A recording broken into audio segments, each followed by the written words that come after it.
I've watched the events very close up in Eastern Europe, the former Soviet Union, Russia, very closely for the last 36 years.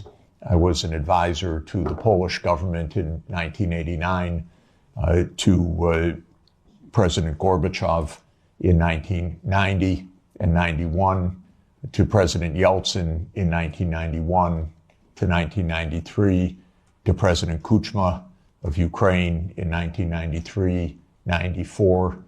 I helped introduce the Estonian currency. I helped several countries in former Yugoslavia, especially Slovenia. I've watched the events very close up for 36 years. After the Maidan, I was asked by the new government to come to Kiev, and I was taken around the Maidan, and I learned a lot of things firsthand. I've been in touch with Russian leaders for more than 30 years. I know the American political leadership close up. Our previous Secretary of Treasury was my macroeconomics teacher 51 years ago, or just to give you an idea. So we were very close friends for a half century. I know all of these people. I just want to say this because what I want to explain in my point of view is not secondhand. It's not ideology. It's what I've seen with my own eyes and experienced during this period. In my understanding of the events that have befallen Europe in many contexts, and I'll include not only the Ukraine crisis, but Serbia, 1999, the wars in the Middle East, including Iraq, Syria, the wars in Africa, including Sudan, Somalia, Libya. These are to a very significant extent that would surprise you, perhaps, and would be denounced about what I'm about to say. These are wars that the United States led and caused. And this has been true for more than 40 years now. What happened, more than 30 years, I should say, to be more precise. The United States came to the view, especially in 1990, 91, and then with the end of the Soviet Union, that the U.S. now ran the world, and that the U.S. did not have to heed anybody's views, red lines, concerns, security viewpoints, or any international obligations, or any UN framework. I'm sorry to put it so plainly, but I do want you to understand. I tried very hard in 1991 to get help for Gorbachev, who I think was the greatest statesman of our modern time. I recently read the archived memo of the National Security Council discussion of my proposal, how they completely dismissed it and laughed it off the table when I said that the United States should help the Soviet Union in financial stabilization and in making its reforms. And the memo documents, including some of my former colleagues at Harvard in particular, saying we will do the minimum that we will do to prevent disaster, but the minimum. It's not our job to help. Quite the contrary, it's not our interest to help.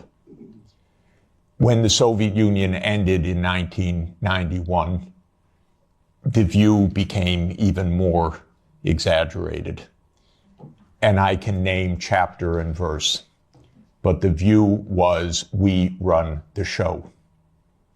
Cheney, Wolfowitz, and many other names that you will have come to know, literally believed this is now a U.S. world, and we will do as we want. We will clean up from the former Soviet Union. We will take out any remaining allies. Countries like Iraq, Syria, and so forth will go.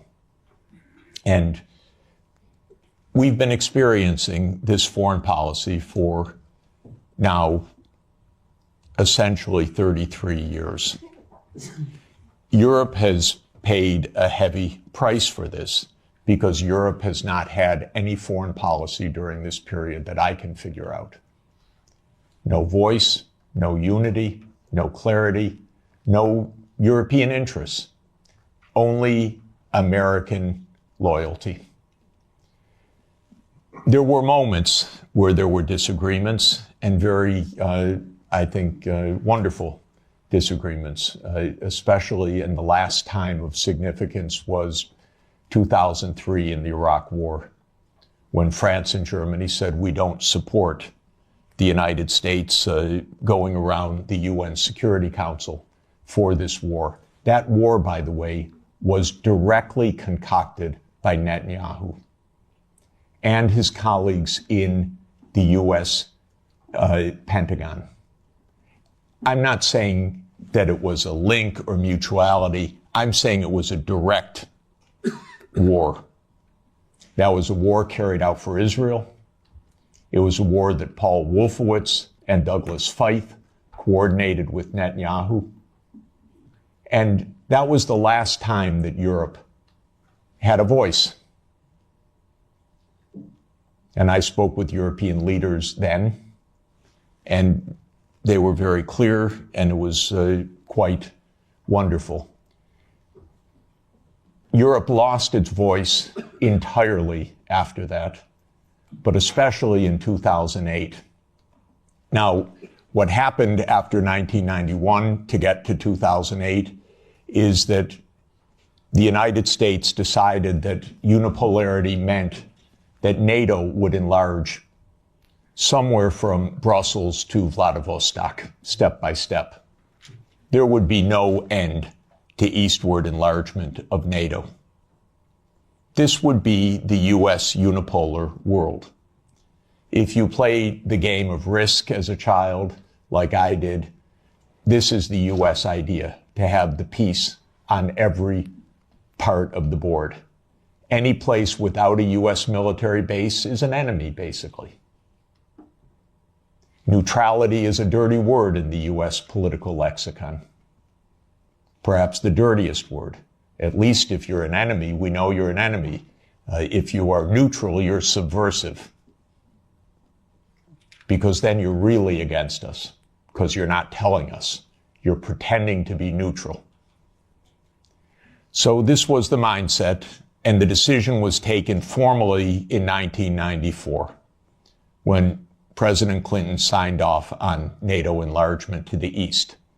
You will recall that in February 7th, 1991, Hans-Dietrich Genscher and James Baker III spoke with Gorbachev. Genscher gave a press conference afterwards where he explained, NATO will not move eastward. We will not take advantage of the dissolution of the Warsaw Pact.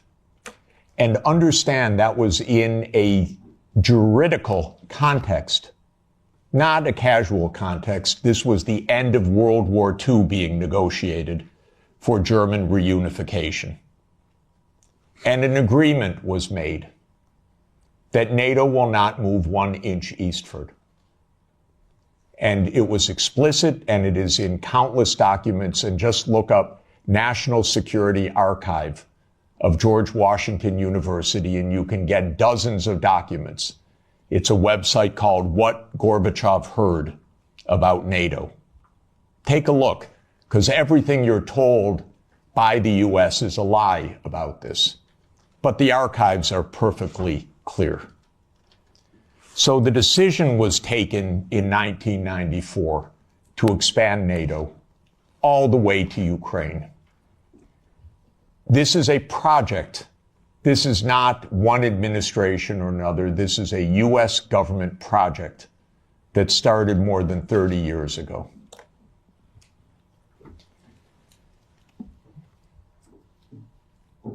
In 1997, Zbigniew Brzezinski wrote The Grand Chessboard. That is not just musings of Mr. Brzezinski. That is the presentation of the decisions of the United States government explained to the public, which is how these books work. And the book describes the eastward enlargement of Europe and of NATO as simultaneous events.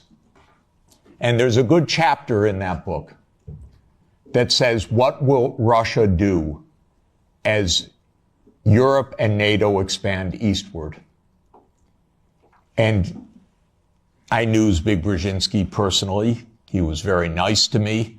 I was advising Poland. He was a big help. He was a very nice and smart man, and he got everything wrong.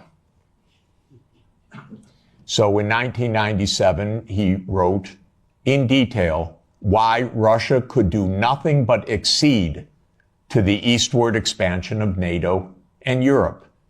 In fact, he says the eastward expansion of Europe, and not just Europe, but NATO. This was a plan, a project. And he explains how Russia will never align with China. Unthinkable. Russia will never align with Iran. Russia has no vocation other than the European vocation. So as Europe moves east, there's nothing Russia can do about it. So says yet another American strategist. Is it any question why we're in war all the time? Because one thing about America is we always know what our counterparts are going to do, and we always get it wrong. And one reason we always get it wrong is that in game theory that the American strategists play, you don't actually talk to the other side. You just know what the other side's strategy is. It's wonderful. It saves so much time. You don't need any diplomacy.